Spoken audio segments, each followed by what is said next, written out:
সবাই আপনি কবে আইলেন জেল থেকে? আরে নির্ভরাম, পরে আমার দল থেকে বাদ করে দিব। তুই একদিন জেল গিয়ে গেছিস না। আমি আসতে পারবো না। হ্যাঁ? কি হয়েছে? কি খবর? এলাকার খবর কি? আমার সবাই লাভ ওরা আর কেউ লাভ দিব না। 5-7 জন আসছে, এলাকার বড় বইয়ে তোর তোর করে কাঁপবে। আর বিজয়নগর থেকে কালকে একটা মাল, বড় ধরনের একটা মাল আসবে, ডায়মন্ড। তাই নাকি ভাই? হ্যাঁ, আসলে সবকিছু সমাধি হয়ে যাবে। যা, একটা মালটা নিয়ে আস। যা, আয় বল। বস, মাল ঢাকার মধ্যে রাখতে আসছি। যা, চিন্তা করিস না, মাল জায়গা মতো যাবে। যা। মাল ঢাকার মধ্যে রাখতে আসছি। বস, এবার বাজিরে ফোন লাগা, বাদশার কেরামতি বুঝবে।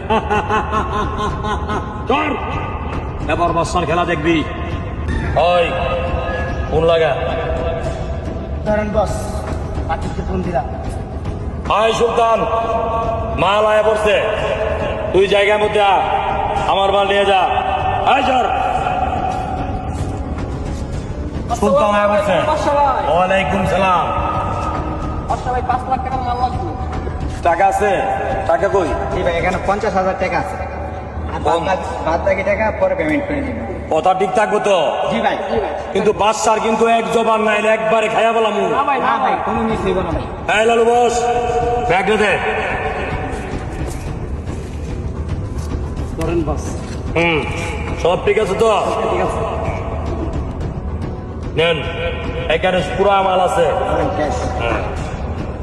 বেইমানি করেন না, আমার লোক কিন্তু সুলতানের মহলা একদম ফুইরা ফেলাইব। আমার নাম কিন্তু সবাই জানে বাদশাহ। এই লালু, কত বানা? আচ্ছা ভাই, আসি। গেছে উল্টা পাল্টা করলে একবারে। আমার এলাকার মেয়েদের মাদক ব্যবসায়ী, এটা তো বড় ভাইদেরকে জানানো দরকার। একটা ঘটনা তো বইতে গেছে। কি করতে হবে? বাদশা ভাই জেলখানা থেকে বাইরে মাদক ব্যবসা চলে গেছে। ঠিক আছে, তাহলে আমরা আচ্ছা। দেখতাছি, তুমি যাও। তুমি যাও, এটা আমরা বুঝতেছি। জি চেয়ারম্যান সাহেব, আপনারা তো আমি বলতেছি অনেকদিন ধরে যে এলাকায় এরকম এরকম চলতেছে, আপনি তো এরকম পদক্ষেপে নেন না। আচ্ছা, এটা আমি অতি তাড়াতাড়ি চেষ্টা করতেছি।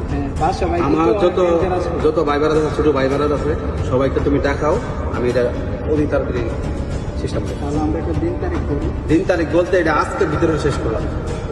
এক কোথায় আছে, কি করে না করে সবকিছু আমি এটা এখন পরামর্শ করে সেটা একটা ব্যবস্থা করুন। তুমি আমার তোলাপান্ডি সবাই ডাকো, যাও। তাহলে আমি রাত্রে জানাইতে আছি সবাই। ওকে।